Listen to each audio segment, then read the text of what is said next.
The situation in Afghanistan is so bad and so humiliating for the United States that it's easy to forget the Biden administration is control of this country as well. So what have they been doing to us? Well, that's been going on. We've tried to keep at least one eye open to find out. Well, it turns out the Biden administration has been completely remaking the federal judiciary, as the rest of us have been focused on Afghanistan. In just the past 3 months, without many people noticing it at all, the administration has gotten a remarkable number of its judges through. Joe Biden has nominated 33 of them. 9 of those judges have already been confirmed. Many more soon will follow. So for perspective, no president in the past 40 years has come close to these numbers by this point in his first term.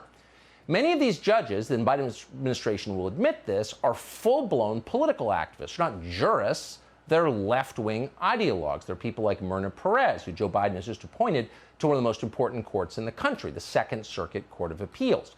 Myrna Perez has spent the last 15 years campaigning against voter ID laws. Anyone who wants voter ID, according to Myrna Perez, must be a racist. Right before her confirmation hearings began, Perez wrote a piece for a social justice magazine in which she railed against, quote, the GOP campaign to make elections less free, showing a state ID as you do to get on an airplane or buy Sudafed at Walgreens. So you would expect the Biden administration to flood the judiciary with lunatics like this. They want power, and partisan judges will help ensure that that power goes completely unchecked. Here's what you wouldn't expect. And that's one of the most prominent members of the so-called conservative party to spend his time helping the Biden administration do that. But that's happening. It's exactly what's happening. This summer, the Senate Judiciary Committee voted to advance Myrna Perez's confirmation. Every Republican on the panel voted no, except for one. Do you know who that was? It was Lindsey Graham of South Carolina. Now, why would Lindsey Graham support the confirmation of someone like Myrna Perez? Well, to answer that question, it helps know that this is hardly an isolated case. We checked. Lindsey Graham is the only Republican on the Judiciary Committee who has not voted to reject a single judge the Biden administration has proposed, no matter how crazy they are. For procedural reasons, in a Senate split 50-50, Lindsey Graham's support matters very much. Senate aides tell us that because of Lindsey Graham, one man, the Biden administration is able to rush its nominees through the Senate confirmation process faster than any other president in memory. So the most radical president of our lifetimes gets the most judges confirmed thanks to Lindsey Graham. Now, those nominees include someone that many Democrats hope to see in the Supreme Court soon. That would be an activist called Ketanji Brown Jackson. Jackson is a former trial judge who spent the last 4 years writing political orders for the benefit of Jerry Nadler and Nancy Pelosi. For example, Brown once wrote an opinion comparing the previous administration to an illegal monarchy. That decision was so crazy that the D.C. Court of Appeals, which leans to the left, reversed it not once, but twice.